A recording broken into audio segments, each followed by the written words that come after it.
They told you heat comes from somewhere you pay for. Gas lines buried under your street. Electricity flowing through wires you don't control.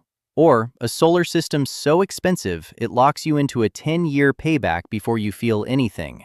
That's the framework. That's the assumption. But right now, in places colder than most people can tolerate, there are homes staying warm with no gas connection, no grid dependency, and no monthly bill. Not because they found a loophole, because they changed the question. Instead of asking, "Where do I get heat?" they asked, "How do I keep it?"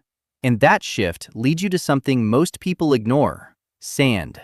Not rare materials, not lithium, not advanced chemistry, just sand. Heated once, stored, used slowly. And if that sounds too simple to matter, that's usually a sign you should look closer. Because the systems that last the longest tend to be the ones that don't rely on anything complicated. Stay with me, because by the end of this, you'll understand exactly how a $250 system can hold enough heat to carry a home through multiple winter days, why most people misunderstand how it works, and where it fails if you build it wrong.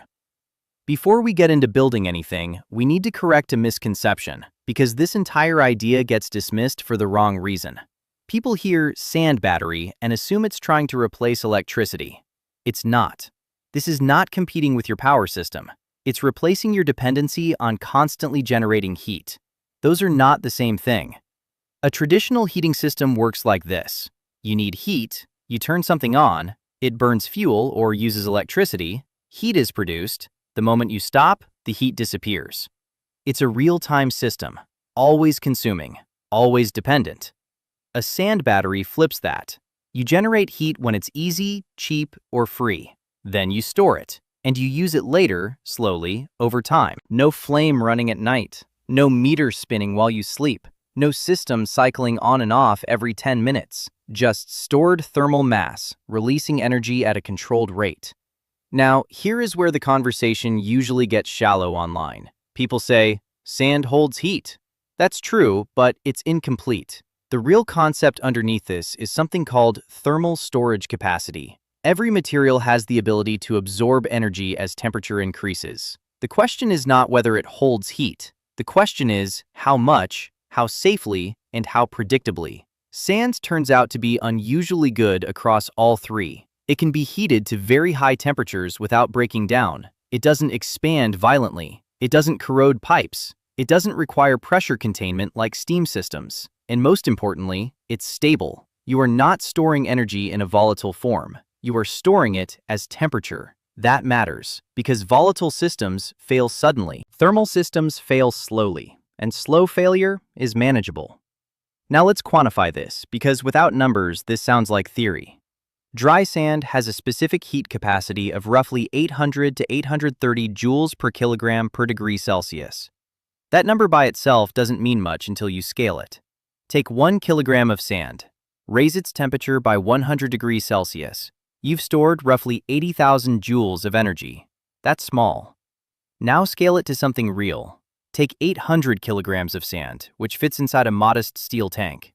Raise it to 200 degrees Celsius. Now you're storing over 128 megajoules of thermal energy. That's not theoretical, that's usable heat. To give that context, a small, well-insulated home in winter might require somewhere between 30 to 50 megajoules per day, which means that single tank, charged once, could cover multiple days of heating. Not indefinitely, not magically, but predictably. And predictability is the part most modern systems don't give you. Now here's where skepticism is justified. Because numbers like that sound impressive, but they hide the real constraint. Storage is only half the system. Extraction is the other half. If you can't pull the heat out efficiently, it doesn't matter how much you stored. And this is where most DIY attempts fail. Not because the idea is wrong, because the execution is incomplete. So before we talk about building, we need to define what this system actually is. A sand battery is three things working together: a storage mass, a heat exchanger, an insulation system. Remove any one of those and the system stops working properly. The sand is the storage. The pipes inside are the exchanger. The insulation is what keeps your stored energy from disappearing into the air. And that last one is where most people underestimate the problem, because heat does not stay where you put it. It moves. Always, from hot to cold, relentlessly. If your system is not insulated properly, your battery becomes a slow heater for the outdoors. You didn't store energy, you delayed losing it. There's a difference. Now let's talk about where this idea actually came from, because it didn't appear out of nowhere. In polar night energy, engineers built a large-scale version of this concept, a massive steel silo filled with sand, heated using excess renewable energy, stored at temperatures between 500 and 600 degrees Celsius, used to heat entire districts, not a house, multiple buildings. And what's interesting is not that it works, it's that it works using extremely ordinary materials. Steel, sand, pipes, insulation. No rare components, no fragile chemistry, just physics applied at scale. And when something works at scale, the natural question becomes, can you shrink it? The answer is yes, but with limits. And this is where we need to be precise, because this is where unrealistic expectations start. A homestead version will not heat a poorly insulated house indefinitely. It will not eliminate all energy input. And it will not perform well if you ignore the basics. What it will do is reduce your dependence on continuous heating. It will allow you to shift when and how you generate heat. And that's a more powerful advantage than most people realize. Because if you can generate heat during the day, store it, and use it at night, you've already broken the biggest constraint in heating systems: timing. Now, before going further, there's another point worth addressing. People often compare this to traditional heating methods and assume it's trying to replace them. It's not. In fact, it behaves much more like something that already exists: a masonry heater. If you've ever seen one, you understand the principle immediately. You burn wood intensely for a short period. The structure absorbs the heat, and then it radiates that heat slowly over many hours. No constant feeding, no continuous burn, just stored energy releasing over time. A sand battery is that idea extended. Instead of bricks, you use sand. Instead of direct fire contact, you use a controlled pipe system. Instead of hours, you extend it to days. Same principle, different scale. And once you see that connection, the system becomes less mysterious. It's not new, it's just refined. Now let's deal with another criticism, because it comes up often and it's worth taking seriously. Some people argue that storing heat like this is inefficient, that it's better to generate heat on demand rather than store it. And under certain conditions, that's true. If your fuel source is cheap, constant, and reliable, real-time heating can be simpler. But that assumption breaks the moment your fuel becomes limited, expensive, or intermittent. If your heat source is solar, you don't get to choose when it's available. If it's wood, you don't always want to burn continuously. If it's excess electricity, it doesn't always align with your needs. Storage solves that mismatch. Not perfectly, but effectively. Now we're at the point where the idea is clear enough to move forward, because understanding the concept is one thing. Building something that actually works is another. And this is where most people either overcomplicate the system or underestimate it. There is a narrow path here. Too simple, and it fails. Too complex, and it becomes impractical. In the next part, we're going to walk through the actual build, not as a list of materials, but as a sequence of decisions. What size actually matters? What mistakes are expensive? Where most builds lose efficiency without realizing it? Because the difference between a system that works for 3 days and one that works for 1 day is not the idea, it's the details. If you approach this like a shopping list, you're going to build something that looks right and performs poorly. Because the system is not defined by what you buy, it's defined by how heat moves through it. So instead of starting with materials, start with a constraint. How much heat do you actually need to store? Not what you want, not what sounds impressive, what your structure actually loses per day. Because if your house leaks heat faster than your battery can release it, the system will feel useless no matter how well you build it. A small, well-insulated space might need 25 to 35 megajoules per day. A poorly insulated one can exceed 60. That difference alone determines whether your system lasts 3 days or barely 1. So the first real decision is not the tank, it's the building envelope. Seal air leaks, add insulation where it matters, reduce demand first. Because every unit of heat you don't lose is a unit you don't have to store. Now, once that baseline is realistic, you size the system. This is where people make their first mistake. They go too small. A single 55-gallon drum can work as a demonstration. It cannot carry a home. You need mass. For a practical system, you're looking at roughly 700 to 1,000 kilograms of dry sand. That typically means a 200 to 300 gallon steel tank. At that scale, you're no longer experimenting. You're storing meaningful energy. And weight becomes a factor, because once filled, you're dealing with over a ton sitting in one place. So placement is not an afterthought, it's structural. You have three realistic options: an outbuilding, a buried system, or a dedicated utility space with proper separation.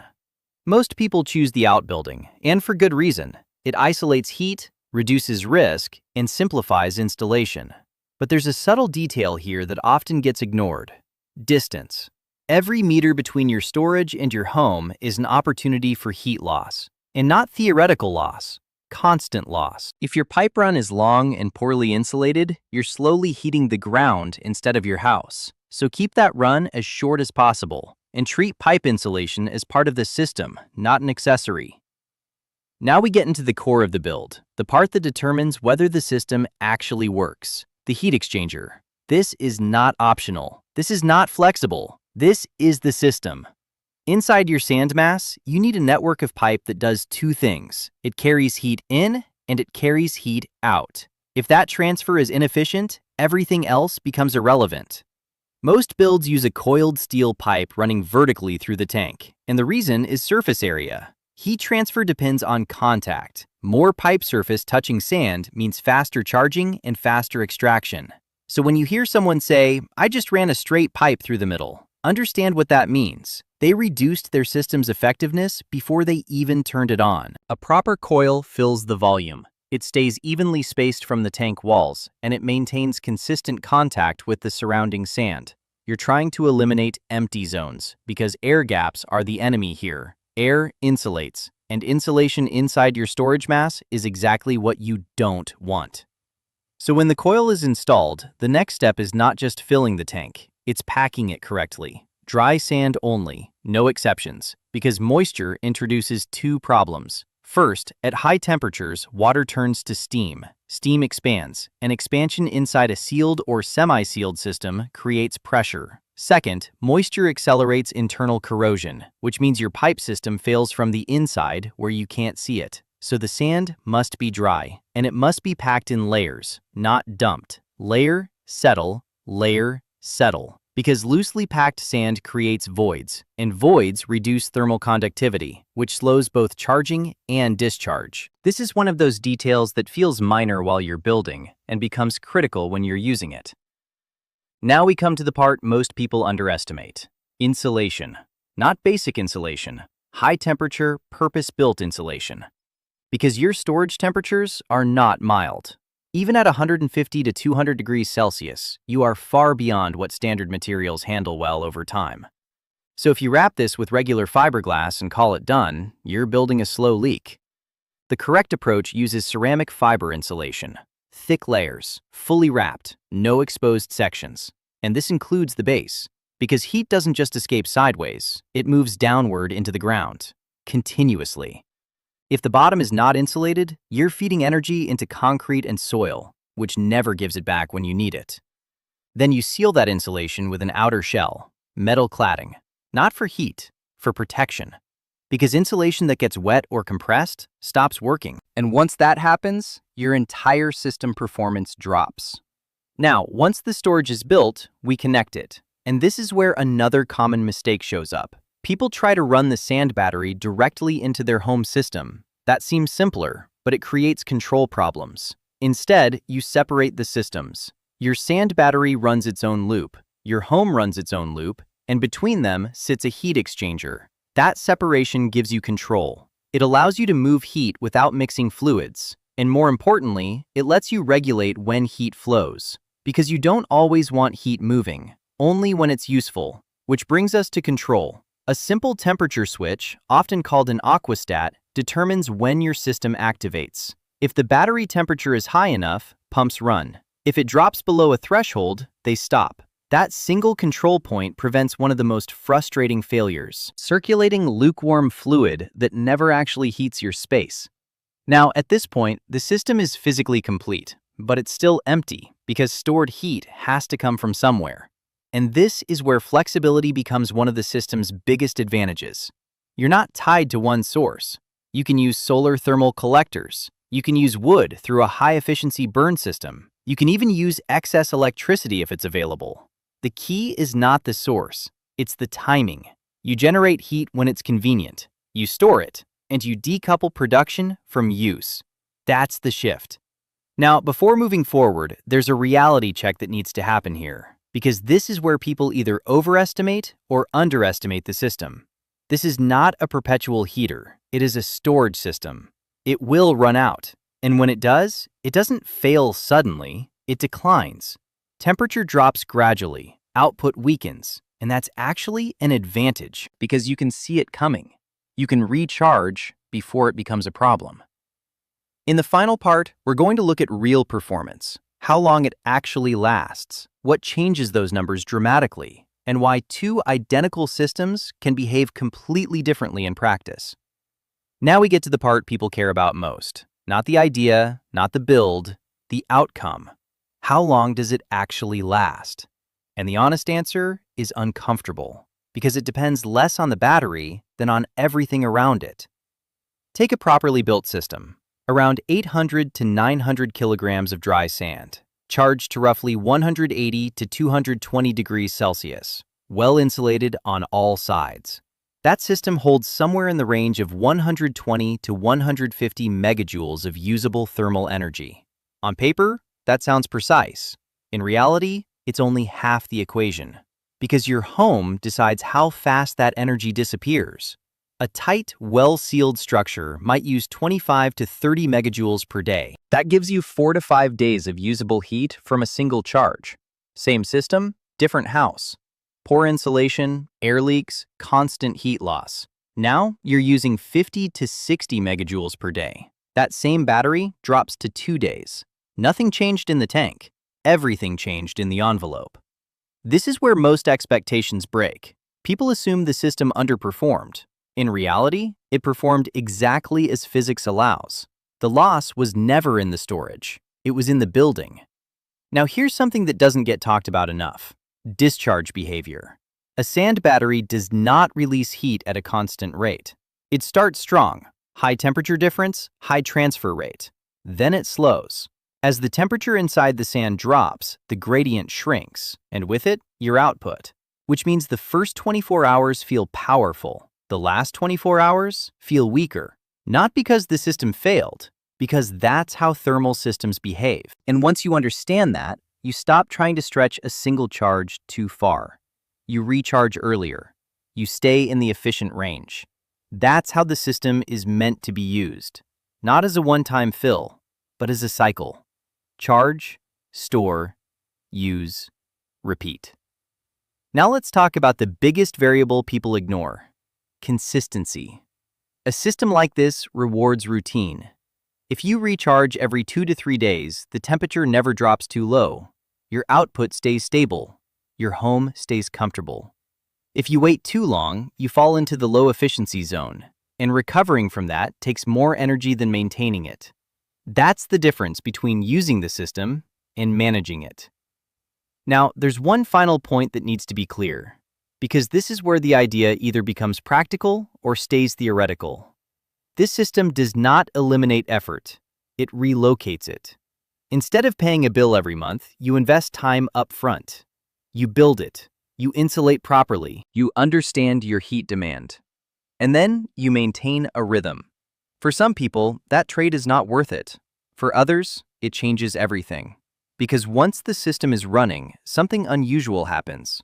Your heating stops being reactive. You're no longer responding to cold. You're planning around it. And that's a different level of control. No gas, no grid dependency, just stored heat, released when you decide. Not infinite, not effortless, but predictable. And in a system as unstable as modern energy, predictability is often the part that matters most.